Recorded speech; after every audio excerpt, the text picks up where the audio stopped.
I didn't flinch when a silver-haired man raised his glass and called me street garbage in front of 23 stunned guests. His words weren't new, just sharper, louder. Ethan's hand slipped from mine, and in that silence, I felt the same abandonment I'd carried since childhood. But instead of running, I smoothed my borrowed dress and stood tall. Because I wasn't only a barista, I was the reporter who'd traced a trail of toxic waste back to their empire. What I didn't know yet was that the man humiliating me was more than a tycoon. He was my father.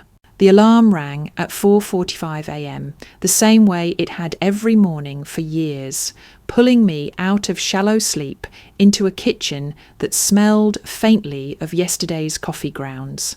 I tied my apron, pulled my hair into a neat bun, and stepped into the dim Boston streets, while most of the city still slept.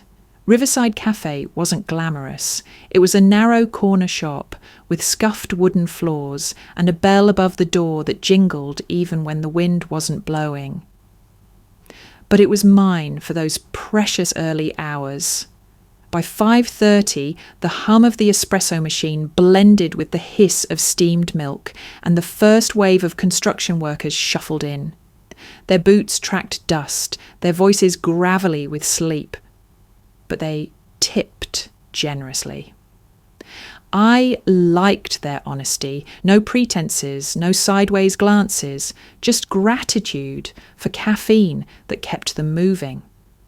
The cafe was a collage of lives passing through, and I found comfort in the rhythm.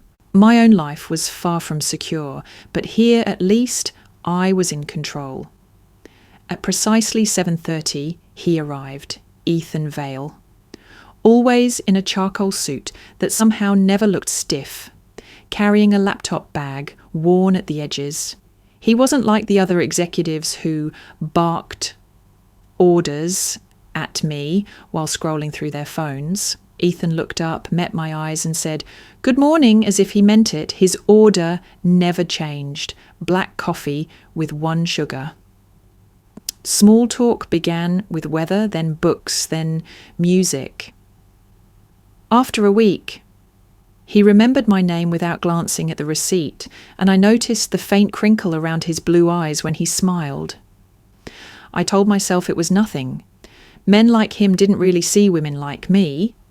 Women who counted tips to pay the electric bill, who went home to textbooks instead of polished apartments. But each morning he lingered longer, asking questions no one else cared to ask. "How's your class going? What project are you working on?" His interest felt dangerous, like sunlight on skin that had grown used to shadows. Sometimes, in those in-between minutes, when the cafe slowed, memories surfaced uninvited. I was 9 years old again, standing in the doorway as my father loaded a suitcase into his truck. He never looked back when he drove away. The image carved itself into my bones. Tail lights disappearing. My mother's silence heavier than any words. That night, I learned abandonment doesn't always scream. Sometimes it just closes a door and doesn't return. Since then, every relationship, every fleeting connection carried the echo of that night. Elise, my older sister, had been my anchor. She took an after-school job at 15 to help Mum keep the lights on. She patched my shoes with duct tape, sat through my tears and told me, "We're enough, Nora," even if he thought otherwise. Elise believed in my talent for design when I doubted myself. Without her, I wouldn't have dared to juggle cafe shifts with night classes in graphic design. If resilience had a face, it was hers. One Tuesday morning, while I wiped down the counter, a woman in a tailored coat entered. Diamonds glittered at her ears, and her perfume carried money the way some people carried laughter. She ordered tea, but stared at me far longer than the transaction required. Her brow furrowed, lips parting slightly. "Excuse me," she said, hesitation softening her voice. "You look familiar. Are you related to the Wolfs by any chance?" The name snagged at something deep, though I masked it with a polite smile. "I don't think so," I answered. Her expression flickered, surprise, then discomfort. "My mistake," she murmured, retreating to a corner table. I busied myself at the espresso machine, but my hands trembled. The Wolfs. My mother had once whispered that name like a curse during a rare night of drunken honesty. I dismissed it as bitterness, another fragment of her disappointment. But hearing it now from a stranger who thought I resembled someone else unearthed a chill I couldn't explain. When I handed Ethan his coffee that morning, I forced my usual smile, though my mind spun. He noticed, of course. "You all right?" he asked gently. "Just a long night," I lied. Because how could I explain that a stranger's question had cracked open the fragile shell I'd built to keep the past buried? Ethan didn't press. He just thanked me, slid a $5 bill into the tip jar, and settled by the window with his laptop. I watched him type, sunlight brushing his profile, and wondered why a man who seemed to belong to another world kept choosing this cafe, this table, and, if I wasn't imagining it, me. Our first date wasn't at a glittering restaurant or some rooftop bar with sweeping city views. Ethan chose a modest Italian place tucked between a bookstore and a laundromat, the kind of spot with candles in old wine bottles and walls covered in framed photos of strangers. It was warm, unpretentious, and immediately disarmed me. I wore the best dress I owned, though the hem had frayed from years of wear. Ethan didn't seem to notice, or maybe he noticed and didn't care. We talked for hours about novels that shaped us, the kind of art that stayed with you long after the gallery lights dimmed, the small rebellions of choosing purpose over profit. When I mentioned my design classes, he leaned in, genuinely curious. "What do you want to create, Nora?" he asked. I stumbled over the answer. No one had ever asked me that without condescension. "Something honest," I finally said. "Design that makes people feel seen." His smile was quiet, but approving, as if I'd passed a test I hadn't realized I was taking. The waiter cleared plates, refilled glasses, and eventually glanced at his watch as we remained in our corner, still talking. By the time Ethan walked me home, the city had emptied into silence. At my doorstep, he didn't lean in presumptuously. He just said, "I'd like to see you again," with a kind of certainty that left no room for doubt. The weeks that followed unfolded like chapters in a story I hadn't believed was meant for me.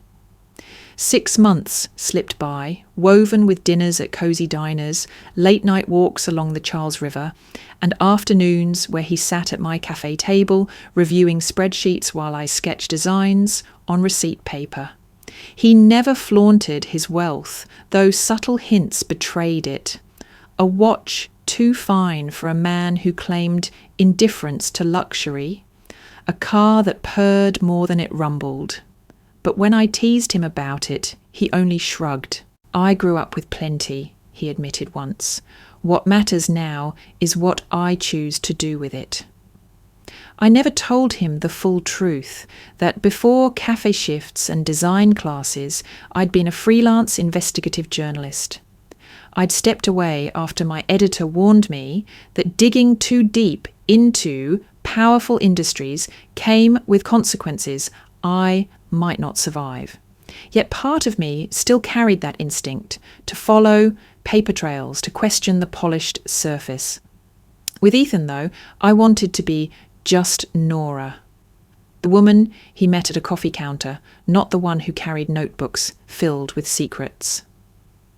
One rainy evening in early spring, we sat curled on my worn couch with cartons of takeout balanced on our knees. A black and white movie flickered across the TV, but Ethan suddenly muted it.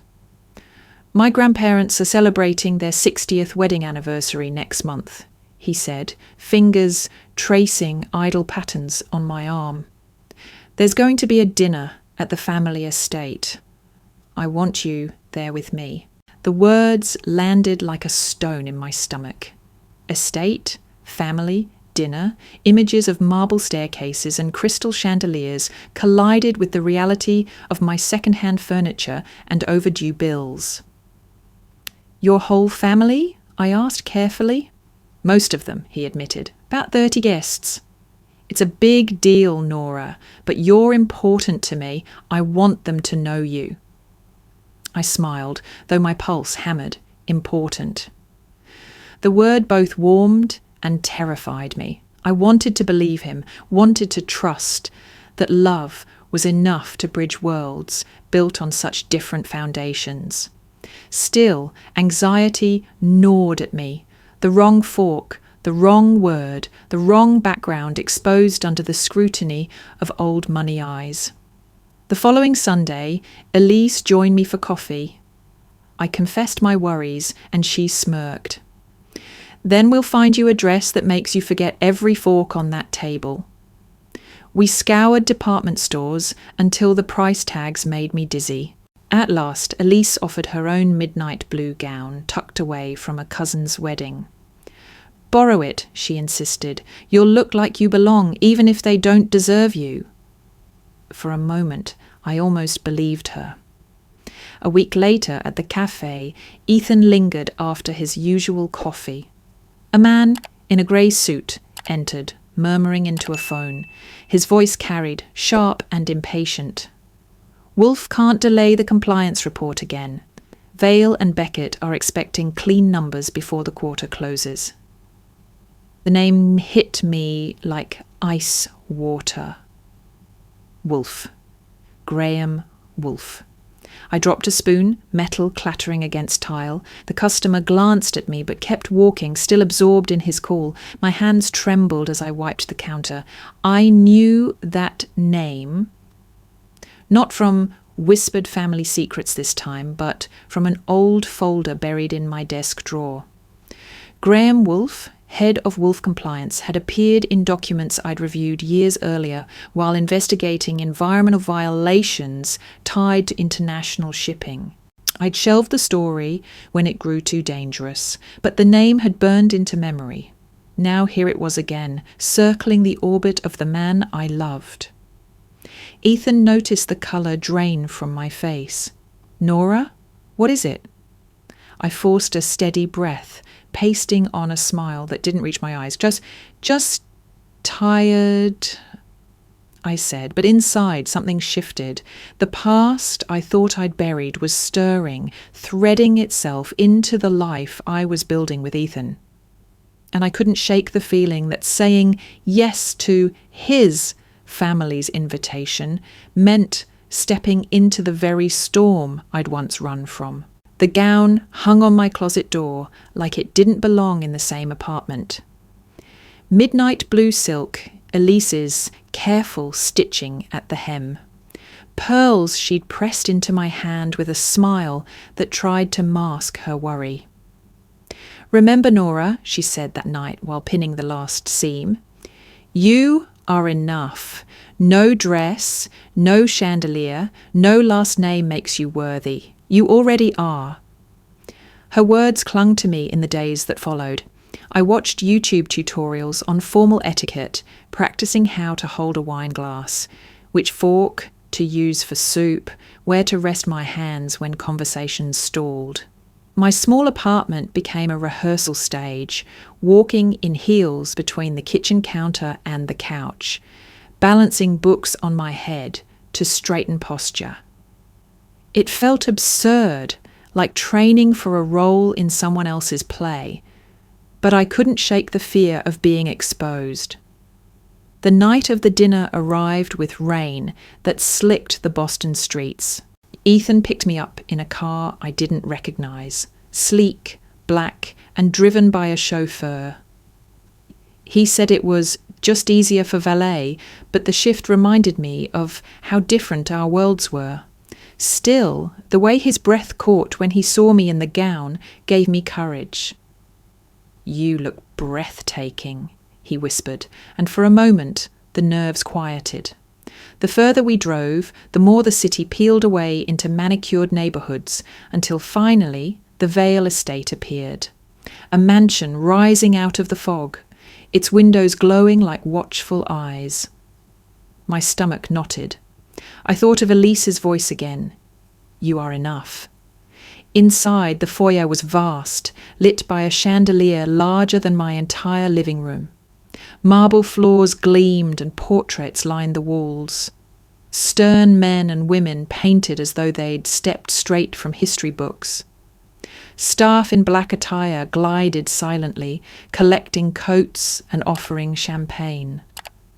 I clutched Ethan's arm, suddenly conscious of every borrowed inch of silk on my body. "Just people," he whispered, echoing what he'd told me weeks ago. But they didn't feel like just people. They felt like judges, each glance a verdict. The first to greet us was Margot, Ethan's mother. Her hair was silver blonde, styled to perfection, her pearls real, her handshake brief. "So you are Nora," she said, her voice polite but distant. "I've heard about you." The pause between words was heavy, as if she'd sifted through gossip before choosing which syllables to allow past her lips. I thanked her for including me, but her eyes had already moved elsewhere. Then came Iris, Ethan's younger sister, who bounded across the room with none of her mother's restraint. She hugged me, perfume floral and warm. "Finally," she said, laughing. "Someone normal at these things. I'm Iris. Please let me rescue you from the statue crowd." Her irreverence loosened the knot in my chest. For the first time that evening I exhaled. The crowd, however, was relentless. Aunts, cousins, associates, all with questions that sounded friendly but felt like probes. "Where did you study? What does your family do?" Each answer of mine seemed to narrow their smiles, their eyes flickering with recognition that I was not one of them. I excused myself to catch my breath and wandered toward the grand staircase. That was when I saw it. A painting in the hall, half lit by sconces. A man in a dark suit, silver hair at his temples, eyes piercing even in brushstrokes, my breath stilled. I didn't know why the face caught me so forcefully. He wasn't exactly my father, at least not as I remembered him. My memory of that man was younger, rougher, his hands calloused from work, his eyes tired.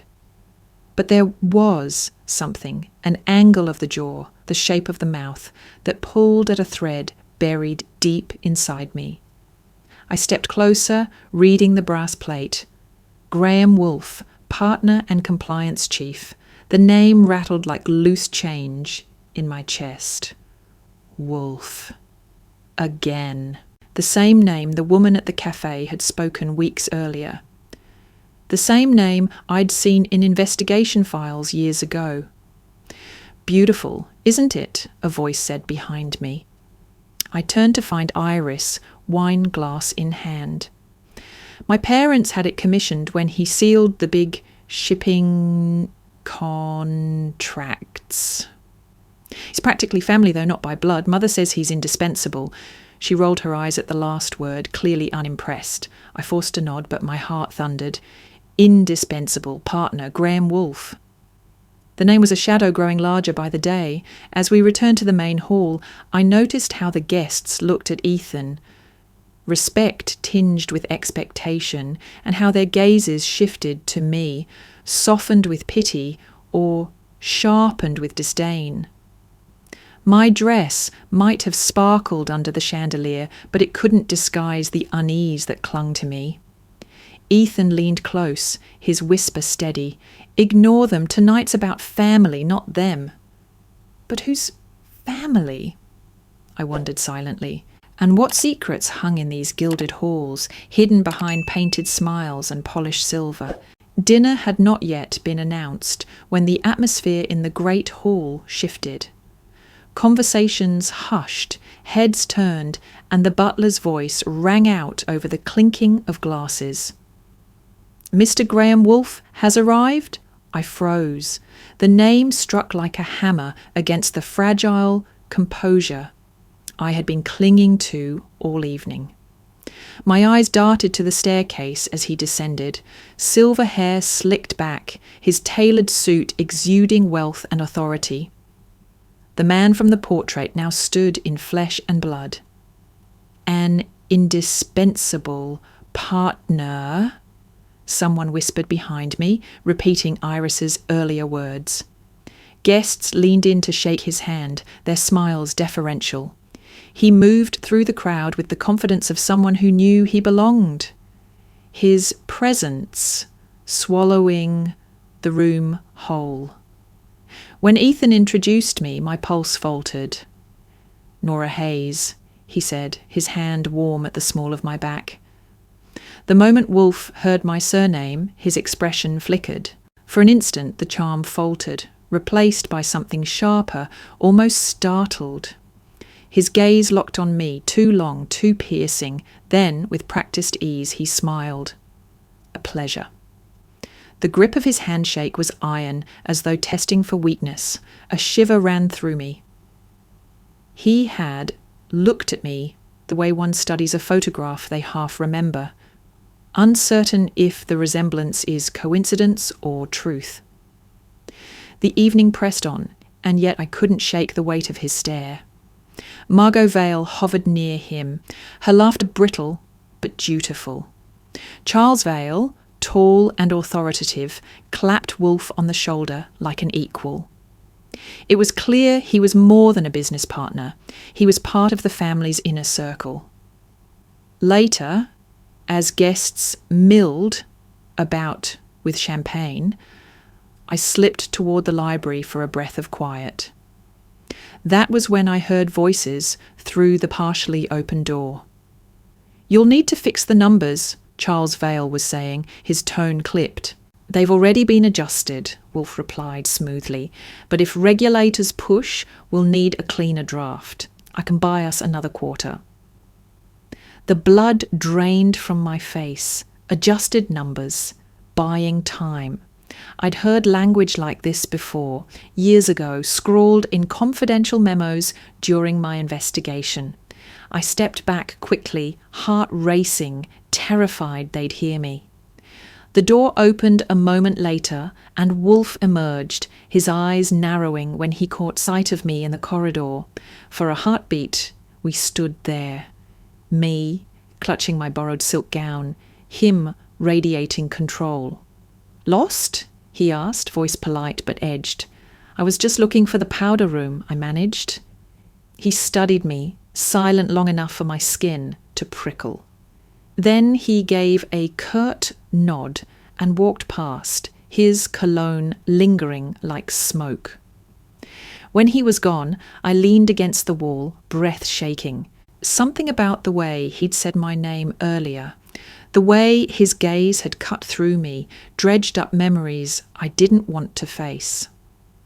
I was 9 again, watching a truck drive away, tail lights fading, my father's promise to come back dissolving into silence. I had buried that wound for decades, but tonight, standing in this gilded house, I felt it pulse again. I didn't know yet what the connection was. I didn't know that the man smiling for photographs with the Vale family wasn't just a powerful executive. He was the ghost from my childhood, the absence that had shaped my life. All I knew was this: Graham Wolfe was no stranger. And the way he had looked at me told me that, on some level, he knew it too.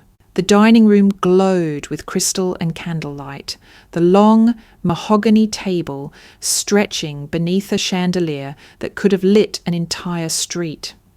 Each guest had an assigned seat, every place card scripted in elegant gold ink.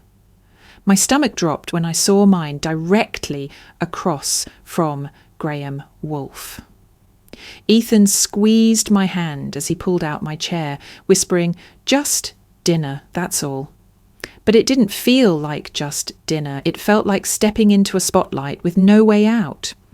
Conversation started light about markets, politics, vacations in places I'd only ever seen on maps. I kept my posture straight, mimicking the way Margot Vale delicately lifted her spoon. Ethan leaned toward me occasionally, whispering explanations about family names or company ventures, trying to anchor me. But the real weight came from the man across the table. Graham Wolfe's eyes rarely left me. They weren't the appreciative glances of a curious stranger. They were calculated, dissecting, as though each answer I gave was being filed in some private ledger. "So, Miss Hayes," he said suddenly, his voice slicing through the chatter, "where exactly are you from?" I set my spoon down carefully. "A small town in Ohio, Millfield." "Millfield," he repeated, tasting the word as if it were foreign. "And your parents?" The question twisted in my chest. "My father left when I was young. My mother raised me and my sister." Wolfe's lips curved, but it wasn't a smile. "And her occupation?" "She worked wherever she could," I said evenly. "Retail, house cleaning, waiting tables." He raised his glass, swirling the wine.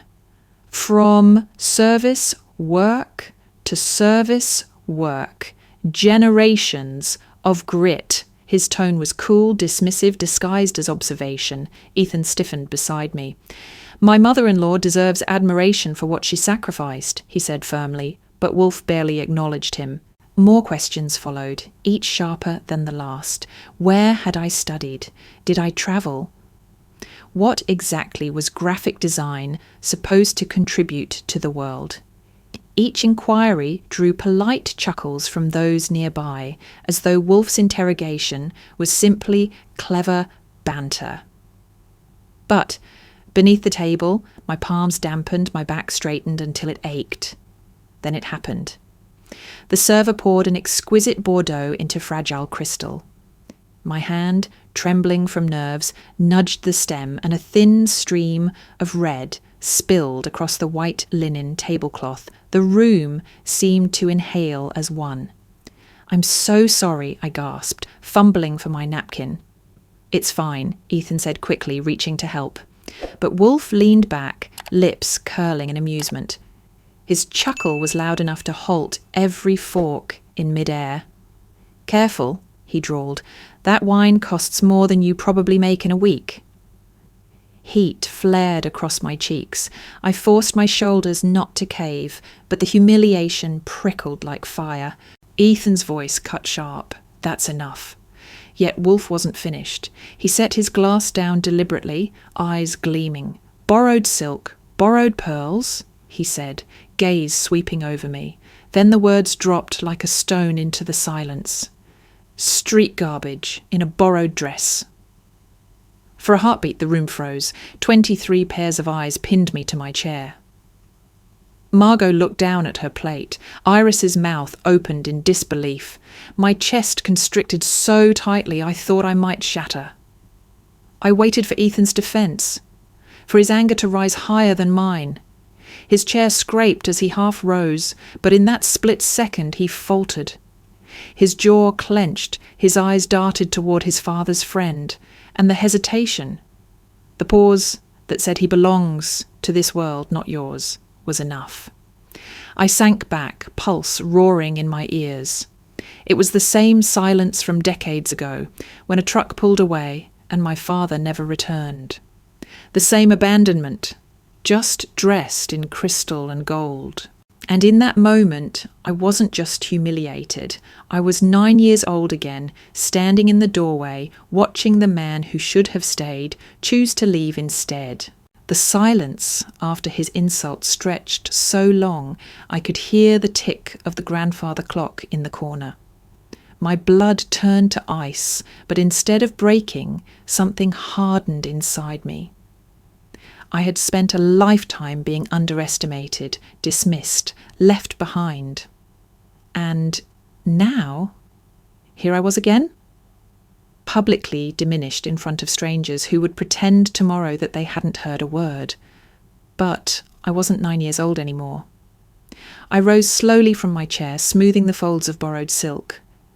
Every eye followed me. Wolf leaned back with smug satisfaction, certain he'd broken me. He didn't know the years I'd spent piecing myself back together after being abandoned once already. I lifted my water glass, took a steady sip, and set it down deliberately. Street garbage, I repeated, voice calm but resonant in the cavernous dining room. Interesting choice of words, Mr. Wolf. A murmur rippled through the table. Ethan half rose again, but I held out a hand. Not to silence him, but to claim this moment for myself.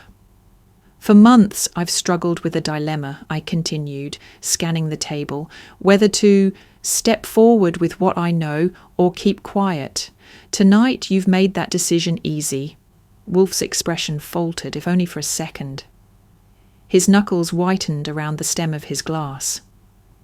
Some of you may know me as a barista, I said evenly. That's partly true. I do work at Riverside Cafe, but for the last 2 years I've also been an investigative journalist. The room shifted. Forks clattered. A cousin coughed. I stepped away when I began seeing the same names over and over: Vale and Beckett Shipping, Wolf Compliance.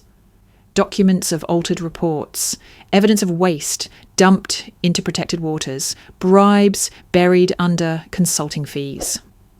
I recused myself once I realised who Ethan was. I told my editor to hold the story. I didn't want conflict of interest. I didn't want to taint what was real between us. But tonight, I reached for my clutch, pulling out my phone. My thumbs typed the words I'd avoided for months. Release it. I hit send. A collective gasp spread across the table. Conversations fractured into whispers. Wolf shot to his feet, face mottled red. This is absurd, he spat. She's fabricating. No, Graham, I cut him off, voice steady. You're not dealing with gossip or guesswork. You're dealing with recordings, photographs, signatures. With evidence your lawyers won't be able to laugh out of court. For the first time that evening, his veneer cracked. He turned toward Charles Vale, who was staring at him with a furrowed brow. Margot's wineglass trembled slightly in her hand. Do you have any idea what you're doing? Wolf hissed at me. Yes, I said simply, and then twist. My eyes dropped, almost involuntarily, to his hand. The heavy gold ring gleamed under candlelight, carved with a crest I had seen before. My breath caught. Years ago, my mother had shown me a small velvet pouch tucked away in a drawer. Inside lay an identical ring, too large for her hand, but carefully kept. She had run her fingers over the crest and whispered, "Your father's." I hadn't thought of it in years, but now it stared back at me from Graham Wolf's finger. The room blurred for a moment. The insult, the questions, the long stare when he first heard my name, it all rushed back in a chilling wave. He wasn't just another ruthless executive. My pulse hammered as I looked at him, and for the first time I saw not the powerful man my world feared, but the ghost from my past. Across the table, Wolf caught my stare. Something flickered in his eyes, recognition or fear, or maybe both. But he straightened quickly, masking it with contempt. "This is slander," he barked to the guests. his voice commanding but strained. "She's nothing but a liar in a borrowed dress." I stood taller. Perhaps, or perhaps I'm the one person in this room who knows exactly what you are, and tomorrow the world will too. The table erupted. Chairs scraped, voices overlapped, a glass shattered somewhere near the far end.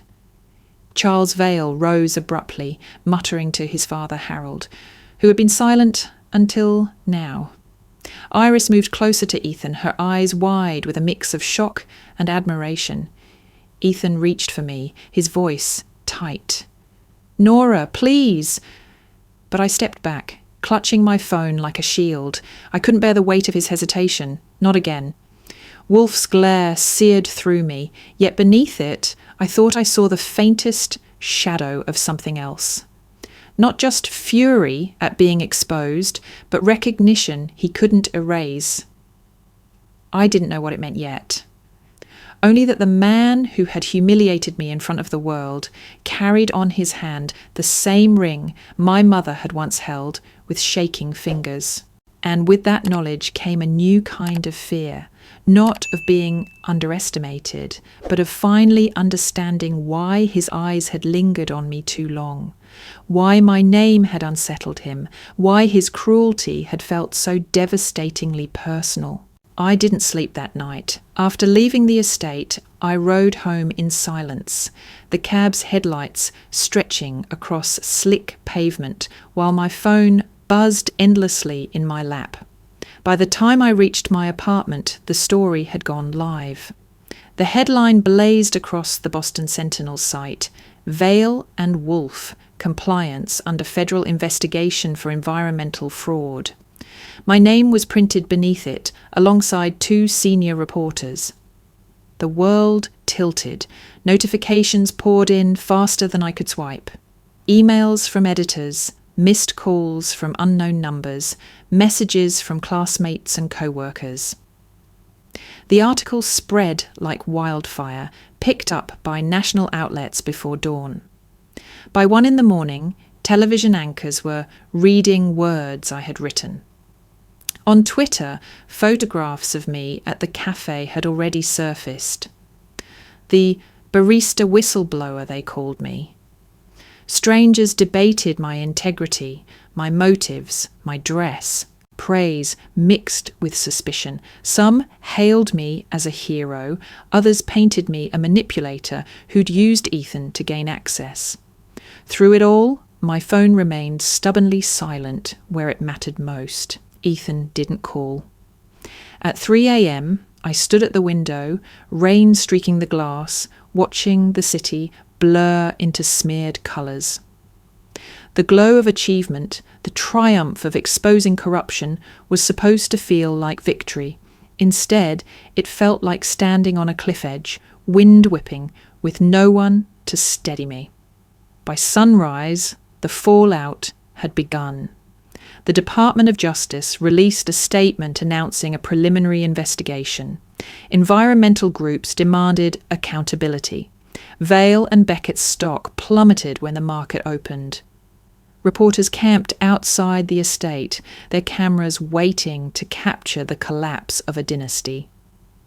I brewed coffee out of habit, hands trembling so hard I spilled grounds across the counter.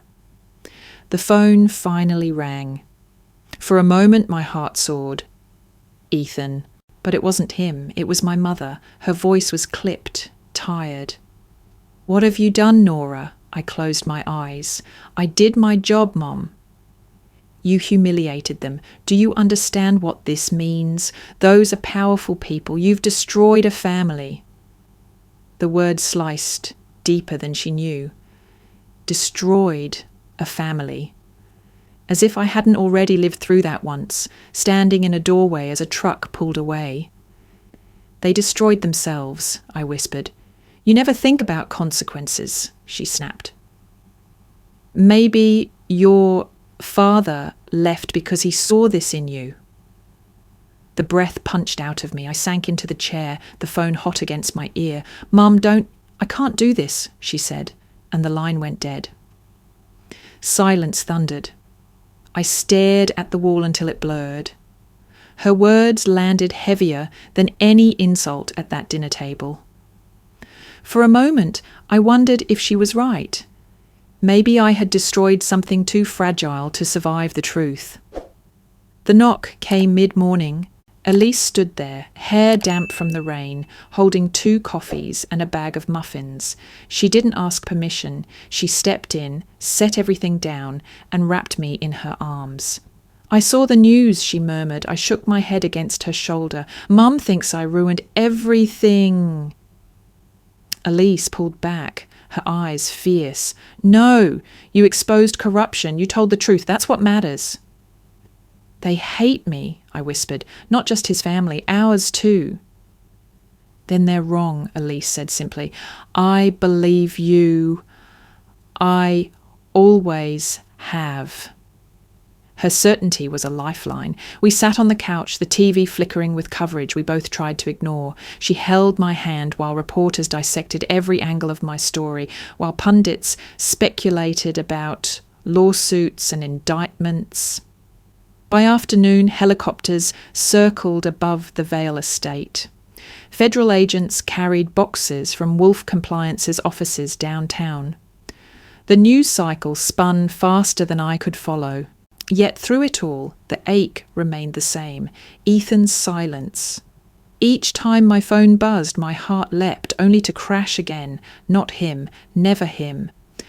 When evening came, exhaustion pressed heavy, but sleep wouldn't come. Elise brewed tea, her presence steady.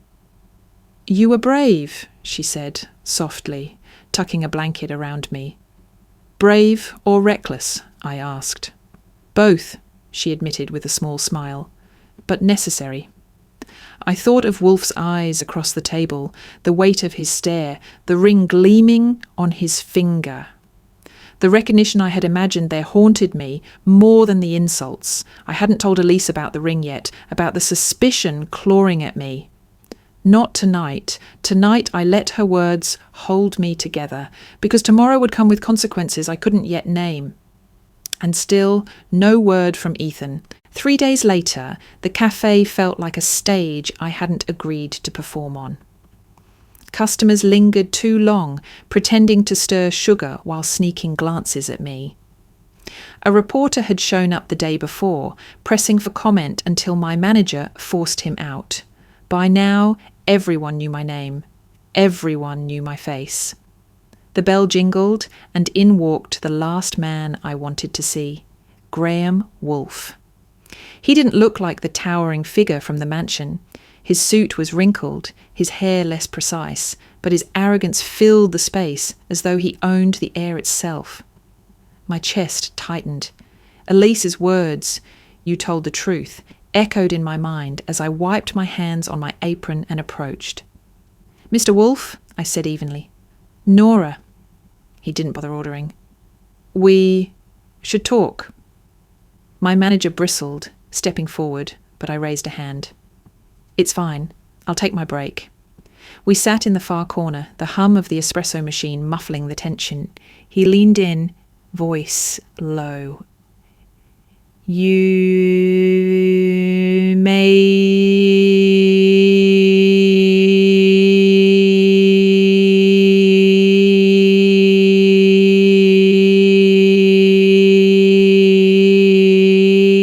but mistakes can be corrected." He slid an envelope across the table. "There's more where that came from. Or if money feels too crude, I can arrange a position. Something respectable. A step above this." He gestured around the cafe. I didn't touch the envelope. "You think this is about money?" "It's always about money," he said coolly, "or status. Everyone has a price." I leaned closer. Not me. My voice was steady, though my hands trembled in my lap. "You don't get to buy my silence. Not after what you've done to those communities, to the oceans, to my—" I stopped before finishing the thought, before confessing the suspicion clawing at me. His smile didn't reach his eyes. "You'll regret this." "Maybe," I said. "But at least I'll regret it with my conscience intact." For a fleeting second, something flickered across his face, not fury, not arrogance, but something sharper, almost wounded. Then it vanished, replaced by the cold mask he wore so well. He stood, leaving the envelope behind, and walked out without another word. I didn't open it. I tossed it into the trash, unopened, and went back to work, pouring lattes for strangers who whispered behind their cups. It wasn't until the third night after that dinner that Ethan finally came. A knock at my door, hesitant but persistent. When I opened it, he looked exhausted, shadows beneath his eyes. His tie loosened as though he'd been fighting with himself for days. "Hi," he said simply. My throat ached. "Hi." He stepped inside, pacing before finally blurting, "I should have called sooner." "You think?" The bitterness surprised me. "I needed time," he said, "to process, to look at the evidence myself, to confront my family." "Nora, everything you published..." "It's true. I've suspected for years. I've asked questions about the reports, the numbers, but I was always told to mind my department, to leave compliance to Wolf." He dragged a hand through his hair. I didn't have proof, and I didn't have your courage." The admission cut through me. "So you stayed quiet?" His jaw tightened. "Yes, and I hate myself for it." Silence stretched, heavy. Then he added softer, "There's something else. You need to know. Wolf, he tried to stop me from seeing you, from the beginning." I blinked. "What?" "He pulled me aside after the first time I brought your name up, said you weren't suitable, that you'd embarrass the family. I thought he was just being classist, judgmental. But now..." Ethan's gaze met mine. Regret etched deep. "I think it was more than that. He knew something. About you, about your past." The air left my lungs. The ring, the stare, the way he'd said my name. Puzzle pieces shifted, clicking into place with terrifying clarity. "He knows me," I whispered, "not just as Ethan's girlfriend. He knows who I am." Ethan reached for me, his hand hovering before resting lightly on mine. "Then we'll find out. Together."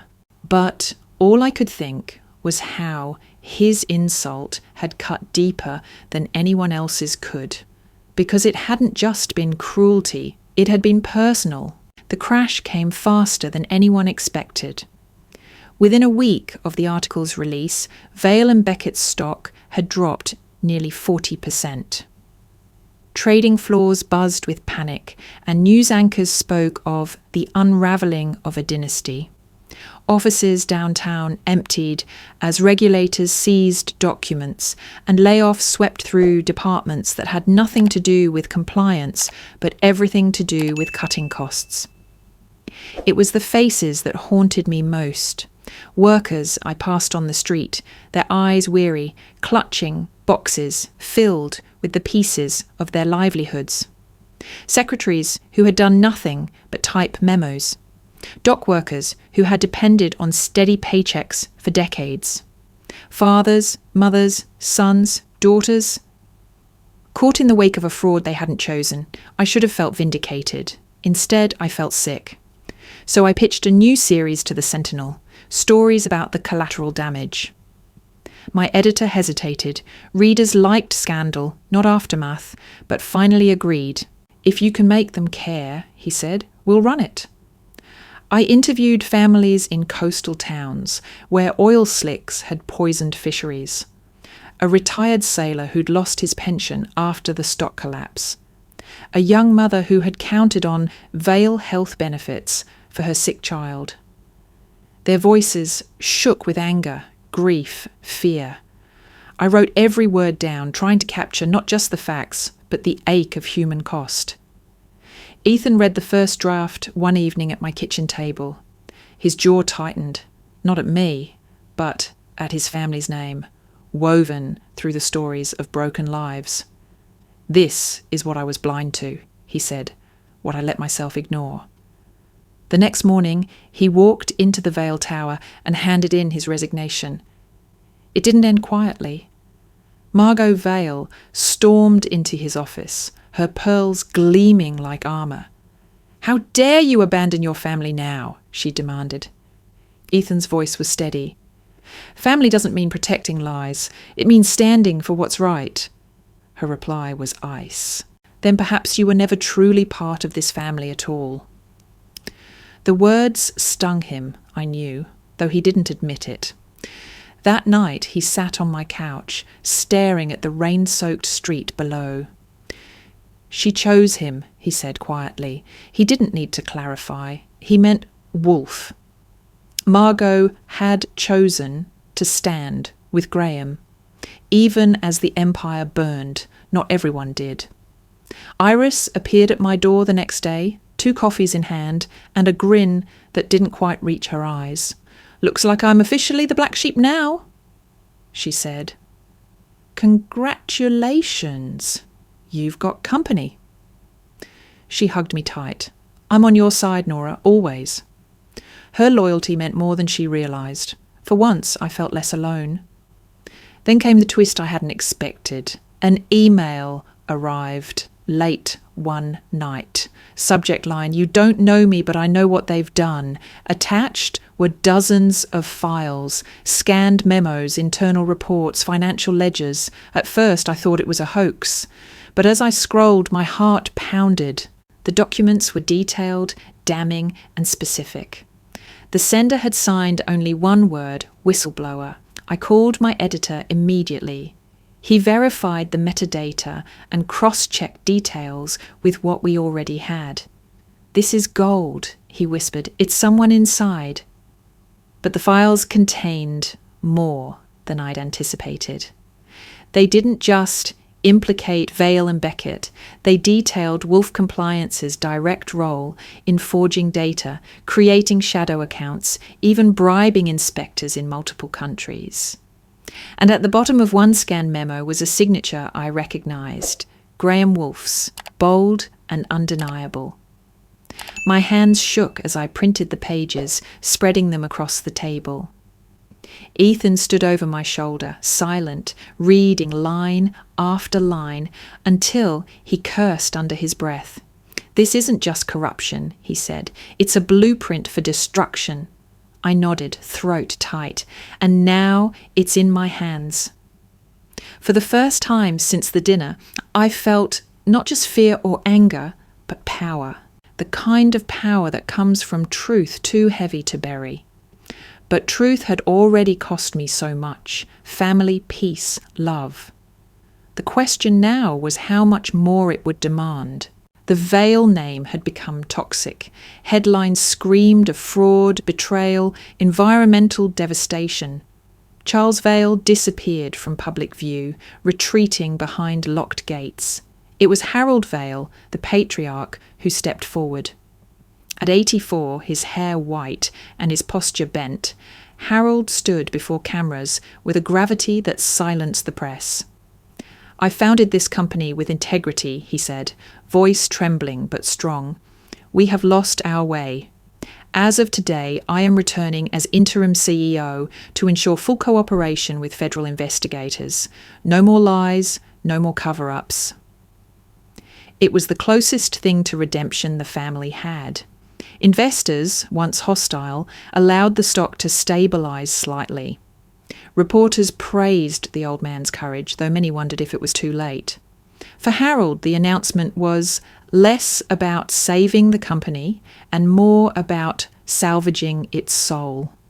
Meanwhile, Ethan refused to let the crisis define him. He withdrew his inheritance quietly, liquidating assets he'd once considered untouchable. With that money, he launched the Vale Foundation for Environmental Restoration, pledging millions to clean water projects and job programs for displaced workers. "It's not enough," he admitted to me late one night, his tie loosened, sleeves rolled up as he drafted proposals. "But it's a start. If my family's name is going to be dragged through the mud, then let it be because we're trying to clean it." His resolve steadied me, but the storm around us only grew louder. Graham Wolf, cornered, lashed back. Within days, a smear campaign spread across tabloids and television pundit shows. Anonymous sources claimed I'd seduced Ethan to gain insider access, that my articles were built on pillow talk rather than evidence. Barista turned temptress, one headline sneered. Another broadcast showed a grainy photo of Ethan and me walking hand in hand, captioned, "Was love just a cover?" The venom reached my cafe, where strangers whispered and pointed. Customers who once smiled now eyed me with suspicion. Elise stormed in one afternoon, furious. "They're scared of you, that's all. Men like Wolf use fear to twist the story." I tried to believe her, but the whispers still stung. Ethan, however, refused to waver. He stood at a press conference beside Harold, answering pointed questions with calm defiance. "My relationship with Nora Hayes is personal," he said, voice measured. "Her reporting stands on evidence, not proximity to me. Anyone suggesting otherwise is repeating baseless lies designed to distract from criminal actions." It was the public defence I hadn't realised I needed. Still, Wolf's shadow stretched long. He appeared on a late-night business programme, face composed, words oiled with charm. "This young woman has spun quite a tale," he said. "But I've seen ambitious reporters before. They know how to manipulate. My concern is for the innocent families losing jobs because of her need for attention." I watched from my couch, fists clenched. He spoke as though he cared, as though he hadn't orchestrated the very crimes tearing those families apart. And then the twist came. One morning, my editor forwarded me an email from a man in Ohio. His name was Richard Lowell, a retired dock worker. He claimed he had once known Graham Wolf. Not as an executive, but as a younger man with a different life. He had another family, the message read, a wife and 2 little girls, walked out on them decades ago, never came back. One of those girls was named Nora. My stomach dropped. I dialed the number attached. A weathered voice answered, steady with age but sharp with memory. Richard told me he'd worked alongside Graham before Wolf had reinvented himself in polished suits and corporate circles. He remembered the day Graham abandoned his family in Millfield. "Your mother cried for weeks," he said. "She told us he'd promised to return. He never did." The room spun. I clutched the phone tighter, pressing for details. Richard described the old pickup truck, the house near the railroad tracks. The ring Graham wore even then, a heavy gold crest, identical to the one I'd seen glinting at the dinner table. I couldn't breathe. Every suspicion I'd buried, every flicker of recognition, roared to life. Graham hadn't just humiliated me as a stranger. He had done it knowing exactly who I was. I ended the call and sat frozen, tears blurring the papers spread across my desk. Elise found me there an hour later. I handed her the printout with shaking hands. She read it silently, then pulled me into her arms. "He left us," I choked, "and then he tried to erase us. Me." Her grip tightened. "No, Nora, he can't erase you. He doesn't get that power." But deep down, I knew he'd tried. First, by abandoning me as a child. Now by trying to destroy me as a woman. And if the world didn't yet know the full truth, it soon would. The courthouse smelled of damp paper and bleach, a mix of bureaucracy and judgment. Federal agents moved briskly through its halls, their files thick with evidence. Outside, cameras crowded the steps, their flashes like lightning against the grey sky. Inside, everything felt muffled, as though the walls themselves were holding their breath. I hadn't planned to see him before the trial, but when his lawyer reached out, requesting a private meeting, curiosity gnawed at me until I agreed. Elise begged me not to go. Ethan offered to stand by my side, but I told him no. This was something I had to face alone. They brought me into a small conference room, its window slats half closed against the daylight. He was already there, Graham Wolfe, shackled but composed, his suit exchanged for prison beige. Even without the polish, he radiated presence. "Nora," he said, almost warmly. My skin crawled. "Why am I here?" He gestured to the chair opposite. "Sit. We don't have much time." I remained standing. "Say what you need to say." He studied me, his eyes the same steel blue I remembered from the painting, from the dinner, from every nightmare since. "You already suspect, don't you? That's why you can't let this go." "Suspect what?" My voice cracked, despite myself. He leaned forward. "The DNA test confirms it. You are my daughter." The air collapsed around me. Even though part of me had known, had seen it in the curve of his jaw, the crest of his ring, the words still cut deep. My knees trembled.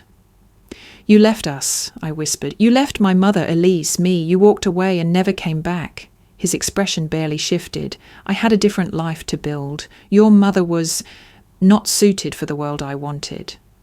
"And me?" I demanded. "What about your child?" His reply was mercilessly calm.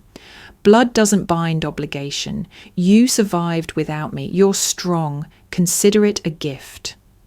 A hollow laugh tore from my throat. "A gift? Do you have any idea what that abandonment did to us? To me? Every time I thought I wasn't good enough, every time I doubted someone could stay, it was because of you." For the first time, something flickered in his gaze. Regret or annoyance at my emotion, I couldn't tell. "You've made a name for yourself now. Isn't that what matters?" My voice rose. "What matters is that you looked me in the eye at that dinner, knew exactly who I was, and still called me garbage." He flinched just slightly, but then the mask returned. "I said what I needed to say to protect myself. Don't confuse cruelty with strategy." "Strategy?" My voice shook with rage. "You destroyed families, poisoned waters, bribed officials. And you think abandoning your own daughter was just strategy?" He leaned back, shackles clinking softly. "You'll never understand the choices men like me must make. The sacrifices. But perhaps one day, when the world turns against you too, you'll realize blood ties are an illusion." The room swam. I gripped the back of the chair for balance. "You're wrong," I said, my words trembling but clear. "Blood is supposed to mean something, and if it doesn't for you, then it will for me, because I will never pretend I didn't have a father. I will tell the world exactly who you were and what you weren't." His smile was thin, brittle. "Do what you must. I've already lost everything." For a moment, silence pressed down, heavy. I saw the man who had once been my mother's lover, who had once carried me as an infant, then discarded me like a secret, and now, even faced with truth he could not deny, he rejected me again. Tears burned hot behind my eyes, but I refused to let them fall. "You may have given me your blood," I said quietly, "but you will never have the right to call yourself my father." I turned and walked out, leaving him in chains, leaving the weight of his denial behind me. But the wound he reopened bled deeper than I had ever imagined. For the second time in my life, Graham Wolfe had abandoned me. Only now I knew it wasn't ignorance, it was choice. Elise came over that night, carrying a shoebox of old photos and letters our mother had kept. She set it gently on my kitchen table, her eyes tired but determined. "I think it's time," she said. Inside were faded Polaroids of us as children, my mother's careful handwriting on the backs. Nora, age 3. Elise's first day of school, and tucked beneath them, folded and frayed from being opened too many times, was a letter. I read the words with shaking hands. I'll come back when things settle. I promise. G. Elise's voice was quiet. Mum told me once he swore he'd return. She waited, she believed him, and then one day she stopped setting an extra plate at the table. The truth pressed down like a weight. He hadn't just left us. He had given us false hope, the cruelest kind of abandonment. When Ethan arrived later, I braced myself. His mother's disapproval had been loud, public. I expected hesitation, excuses. Instead, he walked in and said, "I need the world to know where I stand." He held a press conference the next morning, flanked by his grandfather Harold. "My loyalty is not to those who lie to protect power," Ethan declared, voice steady despite the flashing cameras. "It is to the truth, and to Nora Hayes, whose courage brought that truth into the light." The backlash was immediate. Margot Vale refused to speak to him, severing what little relationship they had left. But Ethan didn't flinch. Later, as we sat in my apartment, he admitted, "It hurts. But if choosing between her approval and your dignity is the choice, then it isn't a choice at all." Iris too surprised me. That night she pulled me aside, her phone in hand, her expression fierce. "I couldn't just watch anymore," she said. So I recorded him. At the courthouse." She pressed play. Wolf's voice, sharp and cold, filled the room. "Blood doesn't bind obligation. She's nothing to me. Nothing." My stomach twisted, hearing it again, but this time it wasn't only my burden. Iris uploaded the file anonymously to a journalist she trusted. Within hours, the recording was everywhere. Headlines exploded. "Corporate Titan denies, daughter before trial." News anchors replayed the audio with disbelief. Commentators raged, not only at the fraud, but at the man who had looked his own child in the eye and denied her humanity. Public opinion shifted violently. What had been outrage over corporate corruption became something deeper, moral fury. Protesters carried signs outside Wolf Compliance headquarters that read, "Father in name only," and "Garbage, look in the mirror." I watched from my living room, tears slipping silently down my cheeks. For years I had carried the shame of being unwanted, as though it said something about me. Now the world saw what it really said about him. My editor called that night. "Nora, we need your voice in this, first person. Don't just expose the fraud, expose the man." So I wrote. I wrote about the nights my mother cried quietly in the kitchen, about Elise taping my shoes together while waiting for a father who never returned, about the way he had humiliated me in silk and crystal, as though he hadn't already abandoned me once before. The headline the next morning read, "The father who refused his own daughter." It wasn't just a story about corruption anymore. It was a story about blood, betrayal, and the kind of cruelty that left scars deeper than any financial fraud. When I closed the laptop after filing the draft, I sat in silence, my heart pounding. For the first time in years, the shame wasn't mine. It was his. The verdict came on a cold morning in November. I sat in the back of the courtroom as Graham Wolf was sentenced to 12 years in federal prison. His crimes were listed one by one: fraud, bribery, environmental violations, obstruction of justice. Each word landed like a nail, sealing a coffin. He stood without flinching, as though the chains on his wrists were just another accessory. When the judge asked if he had anything to say, he replied simply, "No." No apology, no acknowledgement, just silence. The press swarmed outside, microphones thrust forward, cameras flashing. Reporters shouted questions about the daughter he had denied, but he kept his gaze forward, jaw set, until the prison van swallowed him. Watching him disappear this time I realised something had shifted. The ache of being abandoned would never vanish, but the shame of it no longer belonged to me. In the weeks that followed, Veil and Wolf compliance unravelled. Fines reached hundreds of millions, offices shuttered. Former executives fled into obscurity. Communities once silenced stepped forward, suing for damages, demanding reparations. It was chaos, but it was also justice. Ethan threw himself into the foundation he had started. He poured time, money and energy into community projects, funding clean water initiatives, hiring laid-off dock workers to help with restoration, offering scholarships to students from coastal towns. We can't undo what they did, he told me, his hands ink-stained from drafting proposals. But we can build something better from the wreckage. His determination steadied me as I faced my own new chapter. A publishing house approached me with an offer to expand my reporting into a book. They wanted not just the story of fraud, but the story of family, of betrayal, of resilience. At first, I hesitated. Did I want to relive it all again in pages that strangers would devour? But Elise squeezed my hand and said, "The world needs to know you can survive being left behind, that you can still build something whole."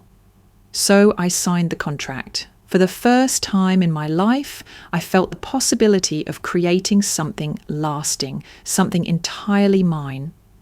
That December, snow dusted the streets of Boston, turning the city into a blur of white and light. Elise invited us all to dinner in her modest apartment. Nothing extravagant, roast chicken, mashed potatoes, pie from the bakery down the block. But it was more precious than any chandelier-lit banquet. My mother came too. She sat quietly at first, her hands folded, guilt shadowing her face. She hadn't spoken much since that awful phone call when she'd accused me of destroying a family. But now she looked at me across the table, her eyes damp. "I'm sorry," she whispered. "I should have defended you. I was just so afraid." I reached across the table and squeezed her hand. "We survived, Mom. That's enough." Ethan carved the chicken while Iris poured wine, her laughter filling the room with warmth. Elise lit candles, the flicker softening the walls, turning our simple dinner into something sacred. We ate, we argued about movies, we teased each other about childhood stories. At one point, Iris raised her glass. "To new families," she said, "the ones we choose." My chest tightened as we clinked glasses. Looking around that table, my sister, my mother, Iris, Ethan, I saw the family I had always longed for. Not perfect, not without scars, but real. A family bound not by blood or wealth, but by choice, by loyalty, by love. That night, as snow continued to fall outside, I realised that being abandoned had carved a hollow inside me, but it was a hollow that could be filled. And here, in the laughter and the candlelight, it finally was. 1 year later, I found myself standing in front of the little Italian restaurant where Ethan had first taken me. Nothing had changed. The red checkered tablecloths, the wax-dripped bottles serving as candle holders, the faint smell of garlic clinging to the air. Yet everything had changed. We slid into the same corner booth we had once shared on our first date. Ethan smiled at me across the table, that same quiet smile that had disarmed me all those months ago. This time, though, there was something different in his eyes. Resolve. When dessert plates were cleared, he reached into his pocket. Not velvet, not extravagant, just a small box, unadorned. He opened it to reveal a simple silver band, its surface smooth, unpretentious. "I don't want chandeliers or crowds or announcements," he said softly. "I just want you. No lies, no secrets. Just us, honest, every day." My throat tightened as tears pricked my eyes. There was no performance, no spectacle, only a promise. And In its simplicity, it was perfect. "Yes," I whispered, voice breaking. "Yes." He slipped the ring onto my finger, his hand steady, and for a moment the world felt still. Afterward, we walked along the Charles River where he had once told me he loved me. The water rippled under streetlights, the same river that had carried our laughter, our confessions, our silences. I thought about the journey from that night to this one, the peaks and valleys of a year that had nearly broken us. I had been humiliated, stripped bare in front of strangers. I had uncovered truths that shattered dynasties. I had lost the illusion of family, only to discover one of my own making. The trajectory of it all played like a chart in my mind, rising and plunging like a sine wave, from the dizzying high of love to the crushing low of rejection, from despair to resilience, from abandonment to belonging. And now, here on the riverbank, the line steadied. Back at my apartment, a letter waited. The prison stamp was unmistakable. My hands trembled as I opened it, the paper thin, the ink jagged as though written in haste. "Nora, if I had claimed you, you would have had my curse. Perhaps losing me was your freedom." There was no apology, no acknowledgement of pain. Only a man still trying to reframe his abandonment as some twisted gift. I folded the letter carefully, placed it back in its envelope, and set it in the drawer of my desk, not to treasure, not to answer, but to contain. It was no longer mine to carry. When I returned to the living room, Ethan looked up from the couch. "Bad news?" I shook my head. "Just old news." He didn't press. Instead, he pulled me close, his arm warm around my shoulders. Together we watched the city lights flicker beyond the window, their glow softer than chandeliers, but far more real. I thought of Elise, Iris, my mother, of dinners shared in laughter and healing. I thought of the people who had lost jobs, who had trusted my words to tell their stories. I thought of the little girl who once believed she wasn't worth staying for. And then I thought of now, of the family I had chosen and who had chosen me back. "Sometimes," I whispered into the quiet, "the family we're born into rejects us, but the family we build, through truth and courage, never leaves." Ethan kissed my temple. "And this time, neither will I."